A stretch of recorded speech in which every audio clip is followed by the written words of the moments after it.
കണ്ടോ, ഈ ചൂട് വെള്ളത്തിൽ ഞാൻ ഉരുകി ഒലിക്കുകയാണ്. ഞാൻ ഉരുകുമ്പോൾ എന്റെ ഉള്ളിലെ കെമിക്കൽസ് നീ കുടിക്കുന്ന വെള്ളത്തിൽ കലരും. പ്ലീസ്, ഇതിന് പകരം ഒരു സ്റ്റീൽ ഗ്ലാസോ സെറാമിക് കപ്പോ ഉപയോഗിക്കൂ. ഞാൻ നിങ്ങളുടെ വീട്ടിലെ പാനാണ്. എന്റെ ഉള്ളിലെ കോട്ടിംഗ് ഇളകിയിട്ടുണ്ടെങ്കിൽ ഉടൻ എന്നെ ഉപേക്ഷിക്കൂ. തീ തട്ടുമ്പോൾ ആ വിള്ളലിലൂടെ ഭക്ഷണത്തിലേക്ക് വിഷം കലരാൻ സാധ്യതയുണ്ട്. ഈ ചൂടുള്ള ഭക്ഷണം എന്റെ ഉള്ളിൽ നിറയ്ക്കുന്നതൊന്ന് നിർത്താമോ? ആ ചൂടിൽ ഞാൻ ഉരുകി എന്റെ ഉള്ളിലെ വിഷം നിന്റെ ഭക്ഷണത്തിലേക്ക് കലർത്തുകയാണ്. അടുത്ത തവണ വരുമ്പോൾ വീട്ടിൽ നിന്നൊരു സ്റ്റീൽ പാത്രമോ മറ്റോ കയ്യിൽ കരുത്. ഞാൻ മെലാമൈൻ പ്ലേറ്റാണ്. കാണാൻ ഭംഗിയുണ്ടെങ്കിലും ഞാൻ നിന്നെ പറ്റിക്കുകയാണ്. മൈക്രോവേവിൽ എന്നെ വെച്ചാൽ ഭക്ഷണത്തിലേക്ക് ഞാൻ വിഷാംശങ്ങൾ പുറത്തുവിടും. തണുത്ത വിഭവങ്ങൾക്ക് മാത്രം എന്നെ ഉപയോഗിക്കൂ. ഞാൻ പ്ലാസ്റ്റിക് കട്ടിംഗ് ബോർഡാണ്. എന്നിലെ ഓരോ പോരലുകളും ബാക്ടീരിയകളുടെ ഒളിത്താവളമാണ്.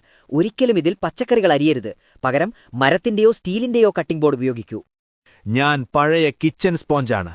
നിഷ്കളങ്കനെന്ന് തോന്നുമെങ്കിലും ടോയ്ലറ്റ് സീറ്റിനേക്കാൾ കൂടുതൽ ബാക്ടീരിയകൾ എന്നിലുണ്ട്. എന്നെ എപ്പോഴും മാറ്റിക്കൊണ്ടിരിക്കൂ. ഞാൻ പത്രക്കടലാസാണ്. അച്ചടി മഷിയിൽ അടങ്ങിയിരിക്കുന്ന ലെഡ് വളരെ വിഷകരമാണ്. ഒരിക്കലും പൊരിച്ച പലഹാരങ്ങൾ എന്റെ മുകളിൽ വെക്കരുത്.